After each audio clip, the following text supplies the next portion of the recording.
Hi viewers, welcome to vibrant TV. Right now మనతో అది Tarun alias Trigun గారు మనతో ఉన్నారు అండ్ మహిపాల్ గారు మనతో ఉన్నారు. వేగం అని చెప్పి ఒక మంచి సినిమా తీశారు. సో ఆ సినిమా విశేషాలు ఏంటో మనం వాళ్ళ మాటలను తెలుసుకుందాం. Hi bro. హాయ్, నమస్తే. నమస్తే. ఎట్లా ఉన్నారు? చాలా బాగుందండి. మీ బాగున్నా. మీ ఈ మధ్య మీ వాళ్ళు సినిమాలు ఆడుతున్నాయంట కదా. అయ్యో, శ్రీకాంత్ గారికి ఏదో బాగా చేశారు. అయ్యో కుదిరేసిందండి. లేదు, మంచిది. యూట్యూబ్ హెల్ప్ చేసి సినిమాలు ఆడితే హ్యాపీ. సో ఉద్వేగం నేను ట్రైలర్ చూపించున్నారు, చాలా బాగుంది. అంటే comparatively I'm not saying it's ఏదో మాటకి చెప్పాలని కాదు, మీ ప్రీవియస్ ఫిల్మ్స్ కన్నా ఇది కొంచెం బెటర్గా కనిపించింది. ఓకే. సో ఉద్వేగం ఎట్లా స్టార్ట్ అయింది? How it all started? First start camera action చెప్పి కొట్టారు. Okay, clap. అక్కడి నుంచి స్టార్ట్ చేసాం సినిమా. అప్పుడు ఆయన యాక్షన్ చెప్పారు. నేను ఎప్పుడు నమ్మేది ఒక విషయం, నేను ఎప్పుడు స్టేజ్ మీద చెప్పేది ఏంటంటే, ప్రతి మెతుకు మీద ఎలా మన పేరు ఉంటుందో ప్రతి పాత్ర మీద కూడా ఒక నటియో నటుడి పేరు 100% ఉంటుంది.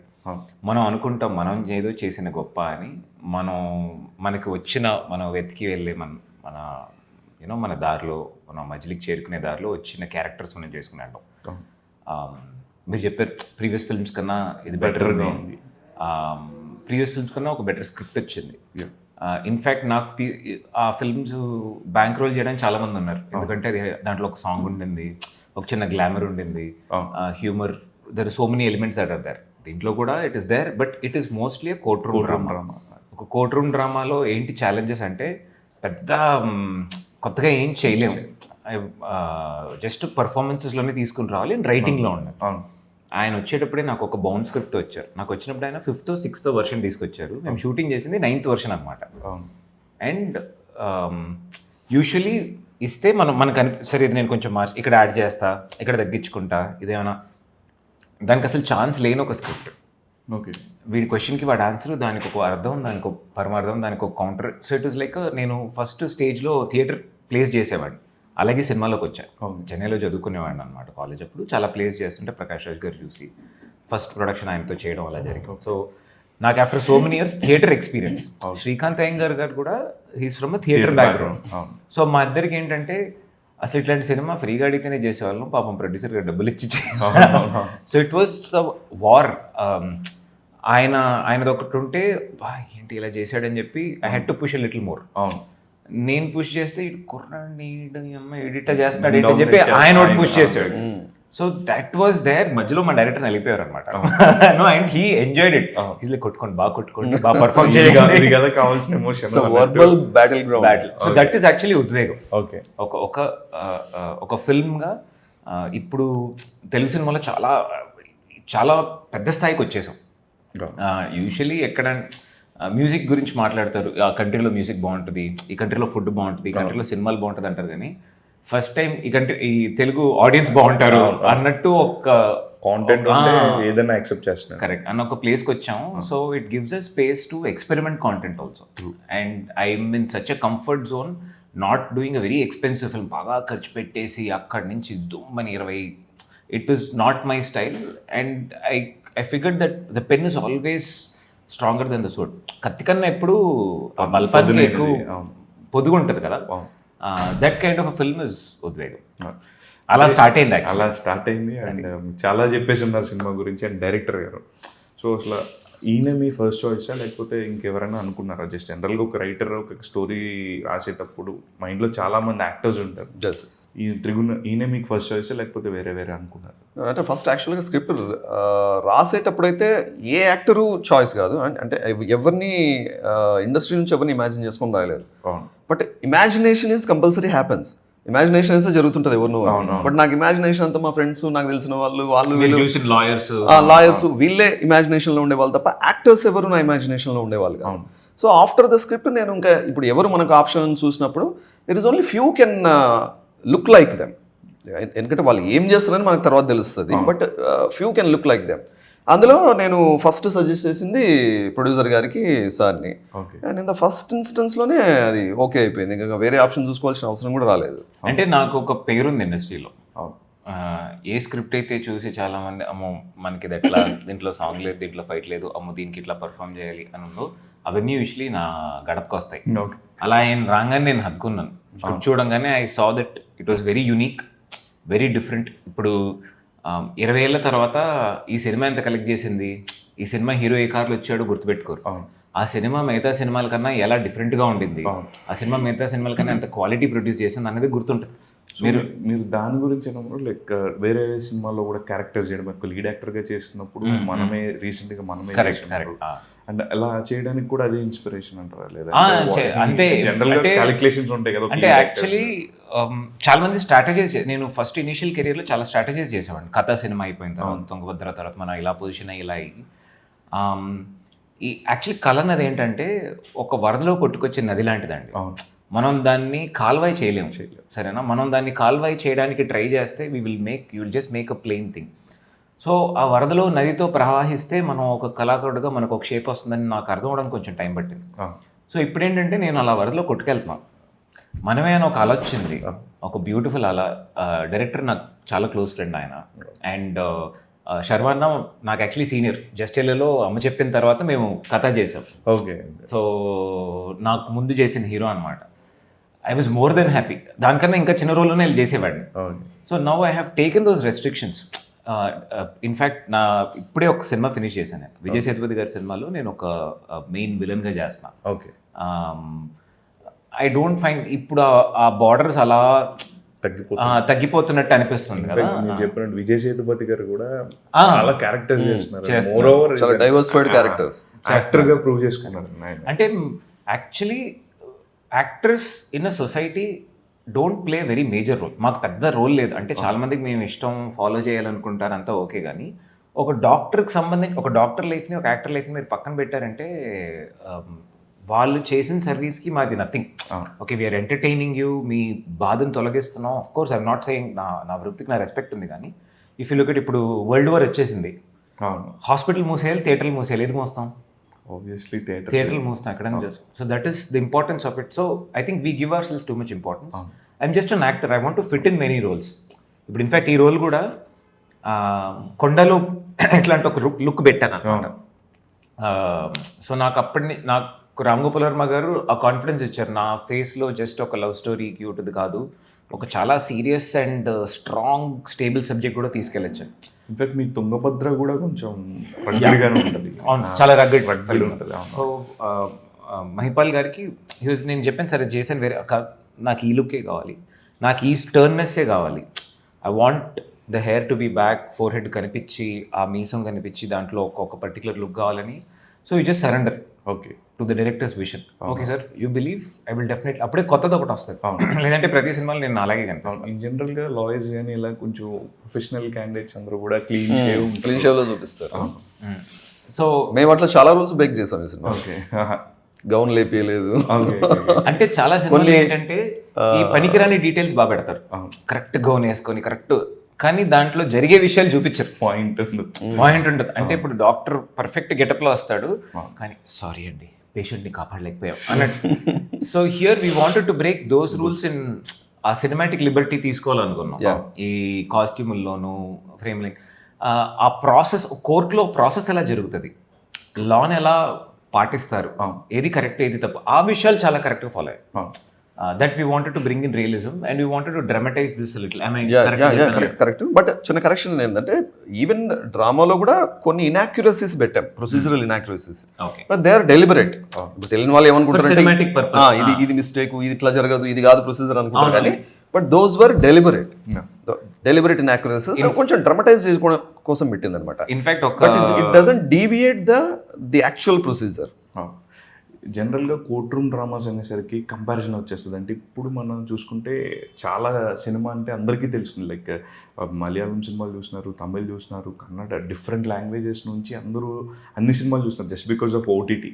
అండ్ మనకి ఈ పాండమిక్ తర్వాత చాలా కోర్ట్ రూమ్ డ్రామాస్ వచ్చాయి. ఆ వ్యవస్థ అని చెప్పి మన తెలుగులో వచ్చింది. అండ్ నెక్స్ట్ మోహన్ లాల్ గారితో ఒక బ్లైండ్ పాపని ఇది చేసిన ఆ అమ్మాయి, అది కూడా ఒక court room drama. And Vakeel Saab and Pink, ఇవన్నీతో కంపారిజన్ వస్తుంది. సో మీ సినిమాకి వాటికి ఒక యూనిక్నెస్ అంటే ఏం చెప్తారు సార్? అండ్ డిఫరెంట్ లేదా రిఫరెన్స్ అయినా తీసుకున్నారా? I mean, అంటే first things they all belong to a genre, one genre, that is court room drama. Court room డ్రామాలు అన్నింటిలో కామన్గా ఏమి ఉండాలో అవి ఉంటాయి. బట్ వాట్ డిఫరెంట్గా ఏది ఉండగలదు అంటే the story, the performances and actions.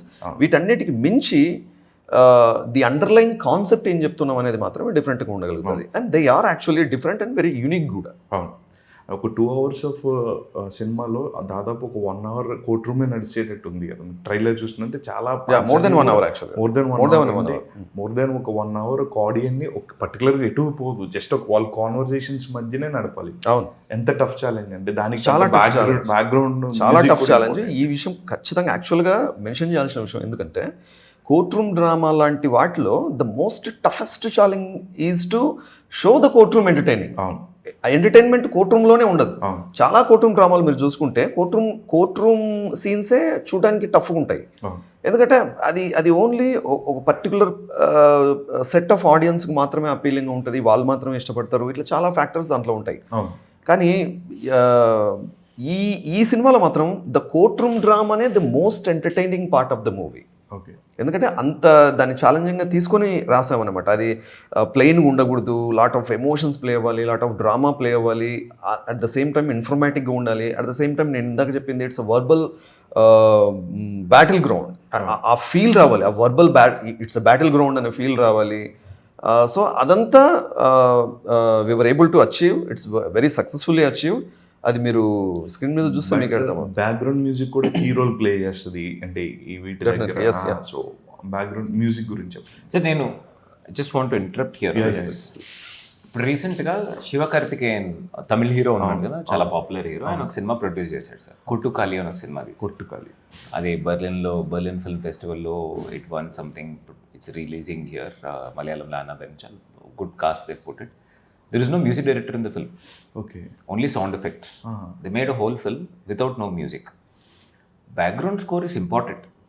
But if scene is so engaging, మీరు ఇప్పుడు మణిరత్నం గారి సినిమాలు చూసినా, మీరు రోజా లాంటి సినిమా చూసినా, మోస్ట్ ఇంటెన్స్ మూమెంట్స్లో బ్యాక్గ్రౌండ్ స్కోర్ ఉండదు. ఆ ఆర్టిస్ట్ వాళ్ళ ఎమోషనే ఉంటుంది. వాళ్ళ ఎమోషన్ని ఎన్హాన్స్ చేయడానికి తర్వాత వస్తుంది కదా. So this film I particularly feel you know if someone మేము మాట్లాడి దాటి ఒకళ్ళు మ్యూజిక్ క్రేవ్ చేస్తున్నారంటే మేము సరిగ్గా పర్ఫామ్ చేయలేదని అర్థం. Okay, you know of course it is important. ఎక్కడ మాది తగ్గిందో అక్కడ లేపడానికి కొంచెం బ్యాక్గ్రౌండ్ స్కోర్ కావాల్సింది to enhance the mood and everything. For example ఇది ఒక థియేటర్ ప్లే చూస్తున్నాం అనుకోండి, ఈ రోజుల్లో ఎవరు థియేటర్ ప్లేలు వెళ్ళట్లేదు, ఉన్నా కూడా యూనో మాట్లాడడానికి ఫేస్బుక్లో పోస్టులు షేర్లు అన్ని బాగా చేస్తారు. కానీ పర్సన్స్కి నాకు తెలిసి ఈ జనరేషన్కి ప్లేస్ అంటే చాలా తక్కువ తెలుసు, వింటున్నారు కానీ తెలుసు అని కాదు, తెలుసుకోవాలి అండి, మన ఇంట్రెస్ట్ మీద ఉంటుంది. ఇప్పుడు మీరు ఇన్స్టాగ్రామ్లో ఫుడ్ చూస్తున్నారు, అది ఎక్కడుందో ఎతికి వెళ్ళి అది కొని ట్రై చేసి ఫోటో పోస్ట్ చేసి ఫ్రెండ్స్కి చేసేటప్పుడు అలా you can also go and find theatre and watch. It's out of our మన బద్ధకం అండ్ ఇంట్రెస్ట్ వల్ల. But theatre plays are happening. And ఇప్పుడు పుస్తకాలు చదివే వాళ్ళు ఉన్నారు కదా, ఇన్ఫ్యాక్ట్ ఎక్కువ. ఇప్పుడు మీరు దీన్ని ఒక ప్లే కింద ఒక బుక్ కింద చదివారు అంటే మీకు ఎంత ఎంగేజింగ్గా ఉంటుందో అంతకన్నా this is a film where the film will be better than the book. So it's almost like a strong theatre performance. ఇప్పుడు థియేటర్ పర్ఫార్మెన్స్ ఉన్నప్పుడు మనం బ్యాక్గ్రౌండ్ స్కోర్ ఎక్స్పెక్ట్ చేయం కదా, we're there and we're with them. So నాకు నచ్చింది ఏంటంటే ఈయన దాన్ని డిస్టర్బ్ చేయకుండా ఒక బ్యాక్గ్రౌండ్ స్కోర్ తీసుకొచ్చారు సినిమాకి. ఓకే, యాక్చువల్గా మేము రషెస్ చూసేటప్పుడు ఏ బ్యాక్గ్రౌండ్ సౌండ్ కలపడం కంటే కూడా అది ప్లెయిన్గా చూస్తేనే బాగా అనిపించేది. ఆ వాయిసెస్ ఎక్కువ, ఆ డైలాగ్స్ అదంతా అది కూడా చాలా ఇంటెన్స్ తో చేస్తారు శ్రీకాంత్. రాక్షసుడు ఇందులో ఆయన చూడాలి మీరు అసలు.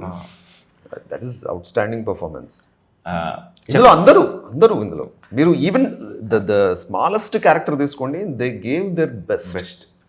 అందరూ బాగా చేశారు. చాలా మంది చెప్పారు ఆయన బాగా చేశారు. బట్ ఐ పర్సనలీ సే శ్రీకాంత్ గారు బీట్ మీ 1-0 ఈ సినిమాలో. ఇంకొక సినిమా దొరుకుతావుగా మీకు న్యూమరాలజీ అన్నా ఏంటిది అది తరుణం మీ ఇనీషియల్ స్టేజెస్ లో అది తరుణం తెలుసు నాకు. టైం అన్నీ కూడా అది తరుణం తెలుసు. త్రిగుణ్ అంటే నేను ఒకసారి ఎవరు యాక్టర్ అని అన్నట్టు అందరూ ఆలోచిస్తున్నారు అనుకుంటున్నారు కదా. సర్ప్రైజ్ ఎలిమెంట్ ఏంటి, పేరు ఎందుకు మార్చుకున్నాడు అసలు ఏంటి అసలు? యాక్చువల్లీ ఇందుకే మార్చుకున్నా. ఓకే, ఇది మీరు చెప్పిన న్యూమరాలజీ కాదు, సైకాలజీ. ఏంటంటే నేను ప్రతి ఇంటర్వ్యూకి వెళ్తే నన్ను ఫస్ట్ మీరు ఇప్పుడు అది అడుగుతున్నారు, ఇది లేదనుకోండి మీరు రామ్లో ఉంటారని అడుగుతారు. ఎక్కడికి వెళ్ళినా ఈ క్వశ్చన్. నేను కూడా వచ్చి 10 ఏళ్ళు అయింది సినిమా, ఇది నా 25th ఫిల్మ్. అవును. నా 25వ సినిమా కూడా అదే క్వశ్చన్ మీరు రామ్ అడుగుతున్నారు గారు బ్రదర్ బ్రదర్ 25 సినిమాలకి ఇంకా చెప్పినా అంటే ఆడియన్స్కి తెలుసు, వాళ్ళు తెలుసు, చూస్తున్నారు, వాళ్ళకి తెలుసు, కానీ కావాలని అడుగుతారా ఏమో తెలియదు, చెప్పలేము కదా మీరు. సో అప్పుడు నేను అనుకున్నా. అండ్ రామ్ గోపాల్ వర్మ గారు ఏమని చెప్పారంటే, మన ఇండస్ట్రీలో టైప్ కాస్టింగ్ అని ఒకటి ఉంది. ఇప్పుడు ఒక క్యారెక్టర్ చేసేది హిట్ అయిందంటే మళ్ళీ వాడికి చర్చ. ఇప్పుడు రమేష్ అన్న ఒక ఉత్తమ నటుడు ఒకడు తాగుబోతు క్యారెక్టర్ చేశాడు కాబట్టి వాడు తాగుబోతు రమేష్ చేసి పడేసాడు. He's brilliant artist. కానీ ఇంకా టైప్ కాస్టింగ్ మన ఇండస్ట్రీలో ఉన్న ఒక శాపం, అది ఒక వరం కూడా. ఎందుకంటే ఆడియన్స్ దాంతో గుర్తుపెట్టుకుంటారు, ఇంకోటి మళ్ళీ దాంతోనే మనం గుర్తుండిపోతాం. సో నేను ఒక లవ్వర్ బాయ్, నేను ఇనిషియల్ చేసిన ఫిల్మ్స్ కానీ ఎక్కువ love stories, I was trying to break from that mould. చాలామంది యాక్టర్స్ ఆ మోల్డ్ నుంచి బ్రేక్ అవ్వకుండా నెక్స్ట్ స్టేజ్ గ్రో. నేను స్కూల్లో ఉన్నప్పుడు అయితే Tarun garu, Uday Kiran garu, you know there so many actors, lover boys, ఆ transition was not happening so well. So Ram Gopal Varma garu ఏమన్నారంటే, నువ్వు ఈ ఐడెంటిటీని చెరిపే, కొత్త identity I love the idea. Sir కొత్త ఐడెంటిటీ తక్కువ మంది తెలియనివ్వండి, మళ్ళీ జీరో నుంచి స్టార్ట్ చేద్దాం, న్యూ ఐడెంటిటీ మోర్ అన్నట్టు. That was a psychology behind it. ఇంక మనం మాట్లాడేవాళ్ళకి ఏమైనా interesting, numerology, astrology, zoology, biology, ఏదేదో ఆలజీ వేసుకోండి. As long as you speak about me I'm happy. Because ఈ రోజున్న పరిస్థితిలో మీకు ఏం వచ్చన్నది కాదు, ఎంతమంది మీకు తెలుసు అన్నది మాత్రమే ఇంపార్టెంట్. మీకు మీరు యాక్ట్ చేయగలుగుతారా, ఒక స్క్రిప్ట్ని మీరు ఎంత దూరం, మీ రేంజ్ ఏంటి, what you want put in the fill అన్నది కాదు, మీకు ఎంతమంది ఫాలోవర్స్ ఉన్నారు, కరెక్టా, మీరు ఎంతమంది రిలేట్ చేస్తున్నారు, it's all that matters, right. అంటే బేసిక్గా నాకు మీ సినిమాలు నేను కొన్ని ఫాలో అవుతుంటాను సార్. నాకు బాగా నచ్చింది తుంగభద్రలో నాకు ఒక డైలాగ్ ఉంటుంది. అంటే ఒకళ్ళు కార్నర్ చేసేస్తే మీరు డైలాగ్ చెప్తారు, చాలా ఇంటెన్స్గా చెప్తారు. ఇప్పుడు నన్ను మిస్ అయిపోవచ్చు, కాకపోతే ఒక్కొక్కడు ఇండివిజువల్గా దొరుకుతారు, ఇంటికి వచ్చి కొడతారు, చాలా బాగుంటుంది. ఓకే, మంచి యాక్టర్ అన్నీ అనిపించింది. బట్ ఎప్పుడైతే మీరు చీకటి గదిలో చితక్కొట్టుడు అని అసలు సినిమా ఎందుకు చేశారు మీరు? What was that main motive? Only money అండి? అంటే మనీ, 2 రీజన్స్ ఉన్నాయండి. ఫస్ట్ థింగ్ ఏంటంటే, నేను ఇప్పటివరకు ఒక 6-7 నేషనల్ అవార్డ్ విన్నర్స్తో వర్క్ చేశాను, నేషనల్ అవార్డ్ విన్నింగ్ డైరెక్టర్స్, యాక్టర్స్తో వర్క్ చేశాను. నాకు ఎప్పుడు అంత రికగ్నిషన్ రాలేదు, ఓకేనా. And second thing, so I wanted recognition, money. ఫ్రాంక్గా నాకు తెలిసి సినిమా వర్క్ అవుతుందని. అండ్ చిన్నప్పుడు మీరు స్కూల్లో, కాలేజ్లో ఉన్నప్పుడు బిట్లు చూసారా? ఏ జోక్స్ మాట్లాడుకునేవారా? యూరో ట్రిప్, అమెరికన్ పై, ఇట్లాంటి సినిమాలన్నీ చూస్తున్నాం. ఎందుకు అంటే మనం ఇంటర్నేషనల్ స్థాయికి అన్ని జానర్స్లో తీస్తున్నాం, ఆ జానర్ అంటే ఎందుకు, why are we scare to touch it? ఇప్పుడు ఆ సినిమాలో అంత హాస్యం లేకపోతే చూసేవాళ్ళు కాదు. అట్లాంటి ఎన్నో సినిమాలు వచ్చాయి, కానీ ఆ సినిమాలలో చికిరిలో చిత్తకొట్టుడు కలెక్షన్ కానీ దాని రేంజ్ కానీ వేరు. నేను ఇన్ఫ్యాక్ట్ ఆ సినిమా చేసిన చాలామంది తిట్టుకున్నారు. నేను ఇన్నేళ్ళు చేసిన దానికి నాకు ఆ సినిమా రిలీజ్ అయిన వచ్చి నాకు అడ్వాన్సెస్లో నేను ఫస్ట్ అసలు కంప్లీట్ పేమెంట్ పెట్టి కారు కొన్నా. Okay, I felt it was a recognition to my effort. ఏదో తుంగభద్ర అనే సినిమాలో ప్రాణాలు పెట్టి యాక్ట్ చేశాను. కొన్ని ఫిల్మ్ క్రిటిక్స్ అండ్ ఫిల్మ్ ఎంతూసియస్ తప్ప చాలా మంది తెలియదు, దాన్ని అండర్ రేటెడ్ అంటారు. So I wanted to do a film like that. And I want to say, ఇప్పుడు నవరసాల్లో కామం కూడా ఒక రసమే కదా, ఎందుకు ఇలాగే ఉండాలి అలాగే ఉండాలి అని ఏం లేదు. సో మీరు ఎందుకు చెప్పారు కదా టైప్ కాస్టింగ్, కరెక్ట్. ఇప్పుడు మళ్ళీ దాని తర్వాత మీకు వచ్చే ఆఫర్లు అన్నీ కూడా వచ్చే, but you have to say no and move. You have to say, ఇప్పుడు నేను దాన్ని టైప్ కాస్ట్ చేసి దాంట్లో ఇంకో 2-3 సినిమాలు చేస్తే నచ్చదు, దే విల్ నాట్ ఎంజాయ్. మీరు రోజు బిర్యానీ తింటే, అంటే రోజు బిర్యానీ తింటే కొంతమంది బోర్ కొట్టదు, కానీ నాకైతే బోర్ కొట్టదు. ఒకరోజు పప్పునం తినాలనిపిస్తుంది, ఇంకోటి you want variety in life కదా. మళ్ళీ దాన్ని films are entertainment, at the same time there is also some kind of ఏదో ఒకటి చెప్పాలి. మీరు చీకటి గదిలో చూసినా కూడా దాంట్లో చాలా డీప్ రూటెడ్ థింగ్స్ ఉన్నాయి. It's about women freedom. And చాలామంది కపుల్స్ యూనో ప్రాపర్గా తెలుసుకోకుండా పెళ్లి చేసుకున్న తర్వాత సెట్ అవ్వట్లేదు. ద హోల్ ఫిల్మ్ ఇస్ ఒక కపుల్ పెళ్లి ముందు ఒక 1 వీక్ ఎట్లా. It's a great idea. You know ఇప్పుడు చాలామంది ఇప్పుడు ఏంటి కోర్ట్షిప్ పీరియడ్ అంటున్నారు. అరేంజ్ 1 year మీరు ప్రేమించుకోండి, అరేంజ్ మ్యారేజ్లో మిమ్మల్ని కల్పిస్తాం, మీరు 1 year ప్రేమించుకోండి, మీరు 1 year సెట్ అయిన తర్వాత పెళ్లి చేస్తాం అంటున్నారు కదా. So that was an idea we wanted to put. జనాలకి ఇది తప్పు అని అనిపిస్తే చూడరండి. మనం మధ్యలో మన ఉచిత సలహాలు, మన మన పరాక్రమాలు, మనం సినిమాలు తీయలేని మన బాధల్ని మన లోపల పెట్టి ఈ సినిమా ఇలా అలా ఇది గిల్టు పెయిడ్ ప్రమోషన్స్ మీమ్లు వీళ్ళు సెట్ చేసేది తప్ప జనాలు ఎలా అంటే సినిమా నచ్చిందో చూస్తాం. థియేటర్లో మిస్ అయింది చూడలేకపోయాం, అరే బాగుంది టీవీలోనో ఓటీటీలోనో చూస్తాం.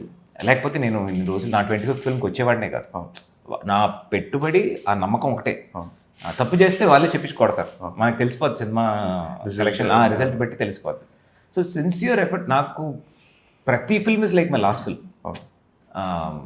ఎంత బ్యాక్గ్రౌండ్ లేకుండా మాకేంటంటే ఒక సినిమా ఆడలేదు అనుకోండి, వెంటనే మీద పడతారు, ఆడు వేస్ట్ అడి తీసి ఒకటి ఎలిమినేట్ చేసేస్తే ఇంకా చాలా మందికి స్పేస్ అవుతుంది కదా. So every film I do like life and death.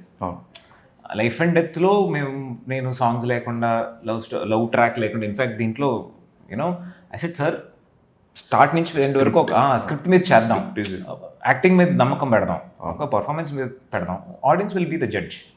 You know ఏమంటారు, జగదీశుడి తీర్పు అన్నట్టు. So what use take on OTT? అంటే ఓటీటీ ఇప్పుడు కరెంట్ వచ్చి చిన్న సినిమాలకి ఓటీటీ చాలా బెస్ట్ ప్లాట్ఫామ్ అయింది. అంటే చాలామంది ఒక 1 వీక్ రన్ తర్వాత ఓటీటీకి ఇచ్చేస్తున్నారు. And at the same time ఏంటంటే ఓటీటీలో వచ్చేస్తుంది కదా, ఎందుకు థియేటర్కి వెళ్ళి చూడడం అనేది కూడా నెగిటివ్ ప్రోస్ అండ్ కాన్స్ రెండు ఉన్నాయి. సో మీ ఒపీనియన్ అంటే మీరు ఆల్రెడీ WWW అని ఒకటి చేస్తున్నారు, ఓటీటీ చేస్తున్నారు, 11th hour చేస్తున్నారు. ఇన్ఫ్యాక్ట్ డియర్ మేఘా పెద్ద OTTs first film. All my films are in fact నాకు వచ్చిన సినిమాలు నా ఓటీటీ బ్యాంకింగ్ మీద వస్తున్నాయి. నా పర్స్పెక్టివ్ చెప్తాను, నేను చెప్పింది కరెక్టో కాదో తెలియదు. నా సైడ్ నుంచి ఏంటంటే ఇప్పుడు సినిమాల్లో 2 కేటగిరీస్ ఉంటాయండి. ఒకటి ఏంటంటే ప్రతి ఒక్కరికి మేము సర్వ్ చేయాలి, the so called big commercial films. ఒక 4-year-old 5-year-old బాబు నుంచి ఒక 80-year-old గ్రాండ్ మదర్ వరకు, ఒక బామ్మ వరకు అందరికీ రీచ్ అవ్వాలి అన్న పర్స్పెక్టివ్తో తీస్తాను cinema. That is one sort of films. And you have another sort of films which is made for ఈ కథ చెప్దాం, ఈ కథ వినేవాళ్ళు ఉంటారు, నచ్చితే అందరూ వింటారు. Okay, we belong to another category. ఈ కేటగిరీ ఏంటంటే ఆల్రెడీ చాలా సినిమాలు చూసి వాళ్ళకి ఎంటర్టైన్మెంట్కి చాలా ఆప్షన్స్ అయిపోయాయి.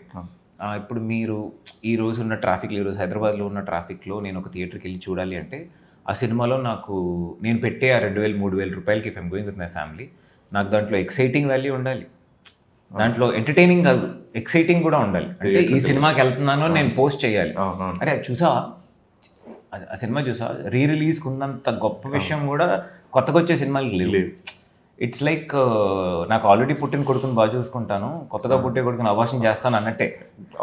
It's but that's how it works. You know చెప్తే కుళ్ళులో చెప్తున్నాం అన్నది ఉంటుంది, but that's really how it works. So OTT at least it's showing them our film.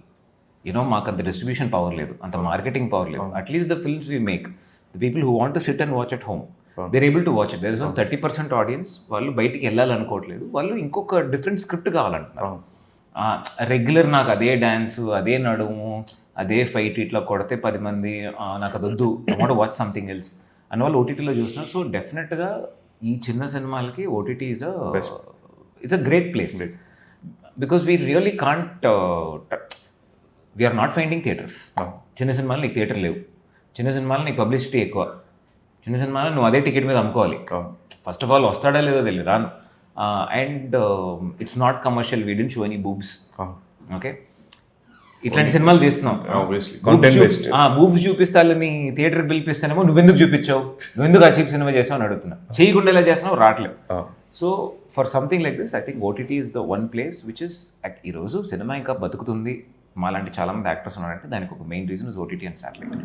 అది కూడా it's becoming tough because the big production houses వాళ్ళు you know the bigger stars are there, most of their budget దాని వాళ్ళు annual budget ఎంత పెట్టుకుంటారు, అంతా 100 కోట్లు కొనేస్తున్నారు.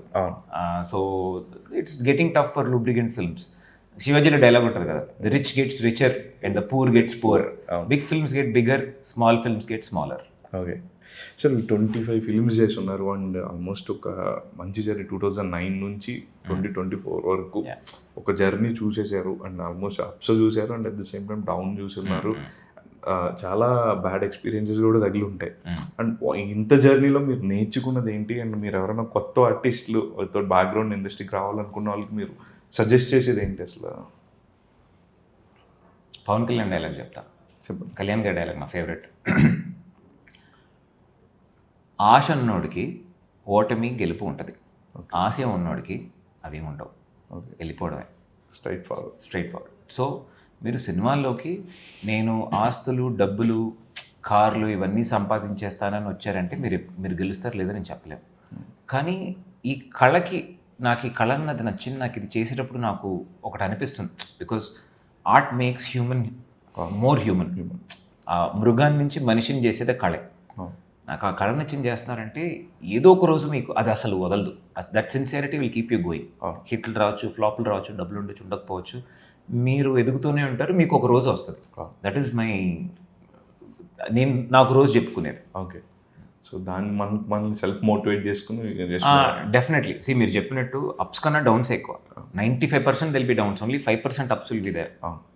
Especially ఒక హిట్ వచ్చినా మళ్ళీ నెక్స్ట్ ఫ్రైడే మళ్ళీ ఒక నాకు ఈ సంవత్సరం ఆల్రెడీ 3 films రిలీజ్డ్.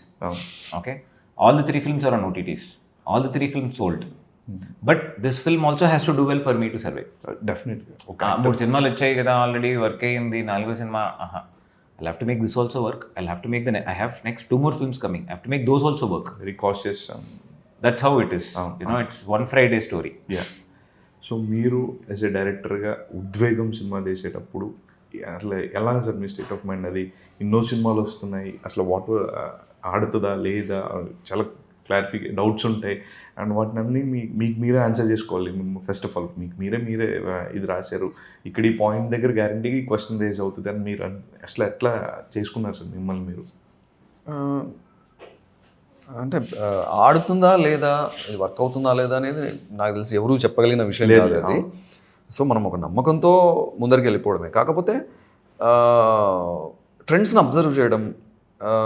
ఇప్పుడు ఇండస్ట్రీలో ఒక ఫేమస్ సెయింగ్ ఉంది, ఏ సినిమా ఆడుతుందో ఏ సినిమా ఆడదో ఎవరూ చెప్పలేరు అని. But at the same time నేను బిలీవ్ చేసేది ఏంటంటే, పూర్తిగా తెలియకపోవడం, పూర్తిగా తెలిసి ఉండడం రెండూ ఉండదు. ఎంత తెలుసు ఎంత తెలీదు, ఆ డిఫరెన్స్లో మనకు ఏదన్నా వర్క్ అవ్వకపోవడం అనేది ఉంటుంది. అండ్ సక్సెస్ కూడా మనం చాలాసార్లు అబ్జల్యూట్ సక్సెస్ గురించి మాట్లాడుకుంటాం, బట్ సక్సెస్ కూడా చాలా షేడ్స్ అండ్ ఫేసెట్స్లో ఉంటుంది. సో ఈ ఎంత తెలుసు ఎంత తెలీదు అనే కోషియంట్ ఏదో ఒక షేడ్ ఆఫ్ సక్సెస్లో ల్యాండ్ చేస్తుంది. This is the concept I believe యాక్చువల్గా. So this is the concept I believe. అందుకని ఎక్కువ తెలుసుకోవడం, ఎక్కువ స్టడీ చేయడం, ఎక్కువ నేర్చుకోవడం, వాటన్నిటిని అప్లై చేయడానికి ట్రై చేయడం.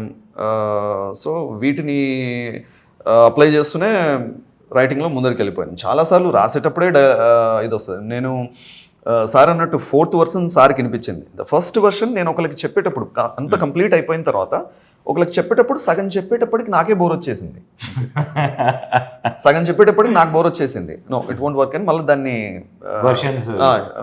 దాన్ని షెల్వ్ చేసేసి, ఇప్పుడు ఇందులో ఏం లేదు, ఎందుకు నాకే బోర్ వస్తుంది, ఇందులో ఏం లేదు. Then I started finding out the things. So అప్పుడు మళ్ళీ ఆ ఏం లేవో అవన్నీ మళ్ళీ దాంట్లోకి కూర్చి మళ్ళీ ఇంకొక వర్షన్ స్టార్ట్ చేసిన తర్వాత, but second version is working well. Even నాకు చెప్పడానికి ఎంటర్టైన్మెంటింగ్ ఉంది, వినే వాళ్ళకి ఎంటర్టైనింగ్ ఉంది. చాలా మందికి నేను స్క్రిప్ట్ ఇచ్చినప్పుడు the one feedback I received is ఆపకుండా చదువుతున్నారు వాళ్ళు. They didn't stop after starting reading the script. So second దానికే ఇది అచీవ్ అయిపోయింది. బట్ ఇంకా 3rd, 4th, 5th వర్షన్ ఇవన్నీ చేసామంటే అందులో ట్రిమ్మింగ్, ఏది అవసరం లేదు, ఎంత చెప్పొచ్చు ఎంత చెప్పకూడదు, ఇవన్నీ ప్యూర్ పర్సనల్. మైపాల్ గారికి చాలా స్ట్రాంగ్ కన్విక్షన్ ఉంటుంది లైఫ్లో. కరెక్ట్ అనేది తప్పు అనేది ఉండదు. మనకి దేని మీద కాన్ఫిడెన్స్ ఉంది, అది ఆయన చాలా క్లియర్గా ఉంటాడు. సార్ ఇది ఇట్లానే, ఇది నాకే డౌట్ ఉంది, ఇది చూద్దాం ఎట్లా వర్క్ అవుతుందో, మేబీ మారుద్దాం. Those convictions he had very very clearly. And sir first చెప్పాను మీకు, కానీ ఈ సందర్భంలో మళ్ళీ చెప్పాను. Thank you. ఒక the script was like a Bible. The script was, ఇప్పుడు యూజువలీ రోజుకి సీన్ పేపర్ వస్తుంది, కానీ ఈ సినిమా ఎలా ఉంటుందంటే, నా దగ్గర ఒక స్క్రిప్ట్ బుక్ ఉంటుంది, శ్రీకాంత్ గారి దగ్గర ఒక స్క్రిప్ట్ బుక్ ఉండింది, సురేష్ గారి దగ్గర ఉండేది, అందరి దగ్గర ఉండేది అనమాట. ఆయన సీన్ చెప్పేవాడు. సో మేము there was so much preparation, notes మార్చడానికి. ఒక I think longest scene 24 pages అనుకుంటా. ఒక పెద్ద ఆయన ఆర్గ్యుమెంట్ చేస్తాడు, తర్వాత నేను ఆర్గ్యుమెంట్, సినిమాలో అలా వెళ్ళిపోద్ది, కానీ మీరు pages longest scenes 38 pages. Sorry 38 pages including the తను వచ్చి మాట్లాడేది ఆ sequence 38 pages. It's almost 15 minute sequence. Court case start అయ్యి తిను మాట్లాడతాడు, తర్వాత తను మాట్లాడతాడు, తర్వాత వాళ్ళు క్రాస్ ఇంట్రాగేషన్లు చేసి ఆ ఒక్క సెట్ మేము ఆ 38 pagesని మొత్తం నేర్చుకున్నాం. సరే ఇక్కడ వరకు చేద్దాం, అక్కడ వరకు we did the whole thing, we learn the whole thing. But of course మొత్తం మాకు షూట్ చేయడానికి కుదరలేదు. అంత sophistication we didn't have in terms of set or equipment or and he didn't plan it that way. Plan చేసిన maybe would have work. So చాలా రోజులతో the bliss of actually learning every line. ఊరికే ఇటు మార్చేయలేము, ఎందుకంటే ఈ క్వశ్చన్కి ఒక answer అని ఉంటుంది. సో అది ఎగ్జాక్ట్గా అదే ఉండాలి. అది చాలా రోజుల తర్వాత it's very tough film to act. డైలాగ్లో డీవియేషన్ ఉండకూడదు, ఒక పదం అటు ఇటు అవ్వకూడదు. ఎందుకంటే 3 విషయాలు దాంట్లో, ఆ యాస మారకూడదు, మాట్లాడే మాట మారకూడదు. ఎందుకంటే కోర్టులో ఏం చెప్తున్నాం అనేది every word count, every line counts. So it's very technical and procedural thing కాబట్టి అవి ఏమి మారకూడదు. కాబట్టి కొంచెం అంత పైగా అంత long lengths of dialogues continuously చెప్పడం is very tough job. Srikanth garu perform చేయడం చూడడం అయితే, శ్రీకాంత్ అయ్య గారు ఆయనది పెద్ద సీన్ ఉంటుంది, ఆయన టేక్ ఆఫ్ చేస్తారు.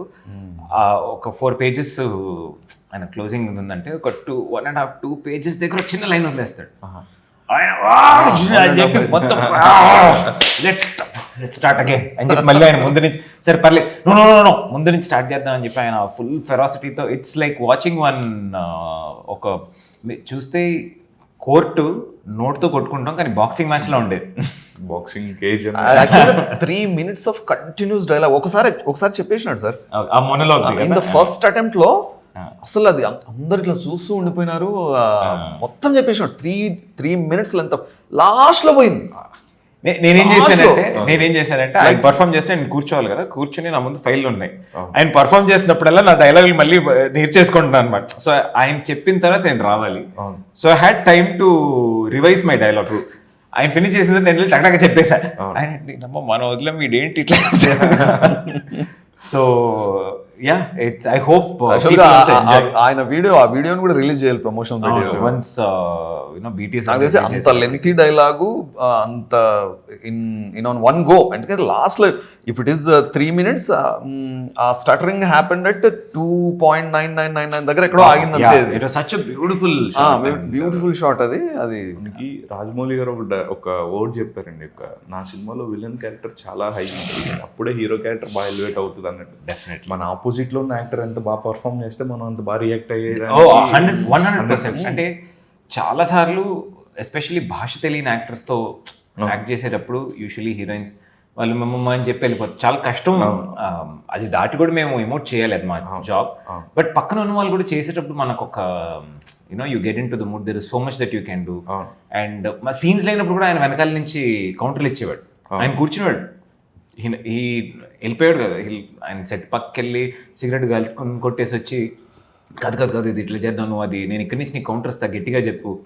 సో ఇట్ వాజ్ లైక్ మేము మళ్ళీ కాలేజ్లో ఒక థియేటర్ చేస్తే ఎట్లా ఉంటాం, బంచ్ ఆఫ్ ఆ ఎనర్జీలో ఆ 12 to 13 days what we shot was like that. తర్వాత of course we had lot of other scenes and combinations లేవు. కాంబినేషన్స్ ఉన్నప్పుడైతే ఇంకా ఎలక్ట్రిక్. సో చాలా ఎక్సైటింగ్ అనిపిస్తుంది. అండ్ ఉద్వేగం ఎప్పుడు రిలీజ్ చేయాలి, రిలీజ్ డేట్ అనుకున్నారా? త్వరలో actually we have a few dates. Devara ఉంది కాబట్టి అంత పెద్ద డైనోసార్ వస్తున్నప్పుడు మేము కొంచెం చూసి ఎట్లా ఏంటి చూడాలి కదా. To be frank that's what we are looking at. దేవరాది September 27th అనుకున్నారు కానీ 20 ఆఫ్ కోర్స్ నాకు వచ్చే అవకాశం ఉన్నా నేను పెద్ద తారకన్న ఫ్యాన్. ఓకే. అండ్ నాకు ఇండస్ట్రీలో నా ఫస్ట్ సినిమా చేసేటప్పుడు, నా ఫస్ట్ సినిమా అప్పుడు ఇంకా షూటింగ్లో ఉన్నాను. ఓకే. అప్పుడు నన్ను ఒక హీరో నన్ను పిలిచి వాళ్ళ ఇంటికి తీసుకెళ్ళి ఫుడ్ పెట్టిన my loyalty for him is something else. Okay. ఆ టైంలో నేను నాకు ఎంత 18 ఏళ్ళు కుర్రాడిని అంతే. అది వచ్చే కాలేజీలో వస్తే తీసుకెళ్ళి ట్రారా నా బండి ఎక్కువ అని చెప్పి ఇంటికి the kind of love he give. నా ఫస్ట్ హీరో, నా ఫస్ట్ ఆడియో ఫంక్షన్లో అటెండ్ అయిన హీరో కూడా ఆయనే. ఆడియో ఫంక్షన్ ఆయనే చేశారు. ఆయన వచ్చారు. Banner of course they had great relationships, ఇంకా they have a great relationship. So Tarakan సినిమా నా సినిమా వస్తే నేను తారకన్ సినిమాకి వెళ్తా ఫస్ట్. సరే. సో ఉద్వేగం చాలా మంచి హిట్ అవ్వాలి అండ్ మీకు మంచి మీ ఇంకా బెటర్ ఫిల్మ్స్ రావాలి మనస్ఫూర్తి కోరుకుంటున్నాను and all the very best for your film. Thank you so much. ఉద్వేగం it's an honest attempt and మనం యూజువల్లీ వేరే లాంగ్వేజెస్ ఇంగ్లీష్లో స్పానిష్లో ఇలా వస్తే అరే వచ్చిందో మొత్తం కోర్టులో తీశారు అది ఏమైనా ఉందా, it's an attempt like that in Telugu. రీసెంట్గా కొరియన్ ఇప్పుడు కొరియన్ అని చూస్తున్నట్టు మన లాంగ్వేజెస్ లో కూడా and also it's an adventure. ఎందుకంటే చాలా మంది ఇందులో పాటలు లేకపోతే ఎట్లా, ఫైట్ లేకపోతే ఎట్లా, ఇంకొకటి రొమాంటిక్ ట్రాక్ లేకపోతే ఎట్లా, breaking stereotypes. For first time director will hugely affected by this words. True చాలా అఫెక్ట్ అవుతారు, డౌట్ లో పడిపోతారు, చేయాలా లేదా అనుకుంటారు. I didn't take all those things. Sir అన్నిట్లో చింతపండు వేయలేంగా, అన్నిట్లో చింతపండు వేయలేంగా, కొన్ని it's a taste for according to it వదిలేదు. కానీ వేయకపోతే ఒప్పుకోరు చుట్టుండే వాళ్ళు. చింతపండు వేయలేదు, చింతపండు మళ్ళీ చింతపండు వేసాను, నువ్వు చింతపండు వేసావు అంతే. నేను చీకటి గదిలో చింతకొట్టు చేయకపోతే నువ్వు మార్కెట్ చేసి మార్కెట్ నువ్వు కానీ సినిమాలో బేసిక్లీ ఏంటంటే మీరు జనరలీ ఒక క్లాస్ రూమ్లో కూడా చూసుకున్నారనుకోండి, ఇప్పుడు పర్ఫెక్ట్గా ఉంటే వాడు బాగా చదువుతాడు కానీ బొంగి ఏముంటాడు రా చూడడానికి బొంగిలో ఉంటాడు అని అంటారు. ఇంకోడు పెద్దగా చదవకపో బాగుంటాడు, మంచి హైట్ గైట్ బైక్ వేసుకొచ్చాడంటే ఆడేంట్రా ఆడికి సీట్ కూడా రాదు, ఆడేం చదువుతాడు. సో మన హ్యూమన్ టెండెన్సీనే ఒకడు బాగా ఉంటే వాడు ఏదో ఒక లోటం ఎత్తుకోవాలి, ఏదో ఒక లోటు ఎత్తుక్కోవాలి. సో మనం అప్పుడు ఓకే వాడు ఏం అంత పర్ఫెక్ట్ కాదు అని చెప్పి మనం ఆస్వాదించుకోవడం కోసం అనుకునేది తప్ప అందరూ బాగానే ఉంటారు. Everything is perfect. There is no like I said there is no stereotype. So all the very best. Thank you so much. ఉద్వేగం సినిమా త్వరలో థియేటర్లో రిలీజ్ అవుతుంది, వెళ్ళి చూడండి, థియేటర్కి వెళ్ళి చూసి గుర్తుపెట్టుకోండి. ఎందుకంటే గుర్తుపెట్టిన తర్వాత చాలా పంచాయతీలు మాట్లాడుకునే ఉంటాయి. ఇది ఎట్లా తీస్తారు, ఇది ఎట్లా చెప్తారు, మేము ఎట్లా ఒప్పుకోము, అవును చెప్పింది కరెక్టే అని చెప్పి చూసిన తర్వాత చూడడానికి చాలా సైలెంట్గా ఉంటుంది, డీసెంట్గా ఉన్నట్టు, కానీ అక్కడ మాట్లాడింది కొట్టుకునే వైలెన్స్ కన్నా ఎక్కువ violence. So I hope you watch and have an opinion about the film and please write to us and we will collect the opinions. Yeah. So looking forward for your film. Thank you.